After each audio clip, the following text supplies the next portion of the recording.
النهارده جايبه لكم حاجه كويسه بالذات للي بيخيط على قماشه فيها لكرة زي الليجن. قماش الليجن وبنطلونات الليجن اللي هي بتتلبس ديت بتاخد وضع الجسم، سواء جسم كان مليان او رفيع فبياخد وضع الجسم. فطبعا لما اجي انا اخيطها بالغرزه العاديه بتاعتي، اول ما يتلبس هيطرشق، خلاص كاني ما خيطتش اي حاجه، غرز كلها بتفتح معايا. شايفه البقره دي اهي، البقره دي انا بجيبها على رقم 1. يعني ايه رقم؟ اول معيار عندي رقم اول معيار. يعني مثلا شوف ان دي كله ده حسب المكنه بتاعتي، المكنه بتاعتها هو المعيار بتاعها ده. طيب رقم 1 ده هو معيار المكنه اللي بيبقى خلي الغرزه عندي على اضيق حاجه.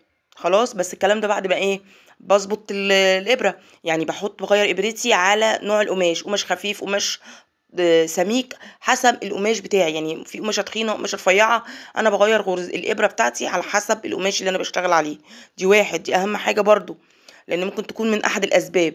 خلاص، بعد ما اغيرها واظبط مكانتي تمام، المعيار اللي انا شفتيه دوت لازم اغيره على 1. يعني انا لو بشتغل مكانتي على 3 برضو هعملها على 1، على 2 برضو هعملها على 1. 1 ده اضيق غرزه، لان القماشه اللي فيها ركله لكرة سوري بتاخد وضع الجسم. يعني لما تيجي تتلبس وضع الجسم، يعني ممكن اكس واكس لارج ممكن يلبسوا مقاس واحد، لانه القماش بياخد وضع الجسم. فالقماش بيتشد زي ما انت شايفه كده، هتشد. بص خيطت على الغرزه 1، اشد بقى القماش زي ما انا عايزه، عمره ما هيطرشق معاكي، ولا هيفتح معاكي، ولا هيفرقع معاكي. خلاص، هيبقى كده الطريقه المثلى معاكي. يبقى غرزه المكنه لازم تبقى على 1، يعني اضيق حاجه عندك في المكنه. وكده خلصت معانا معلومه النهارده.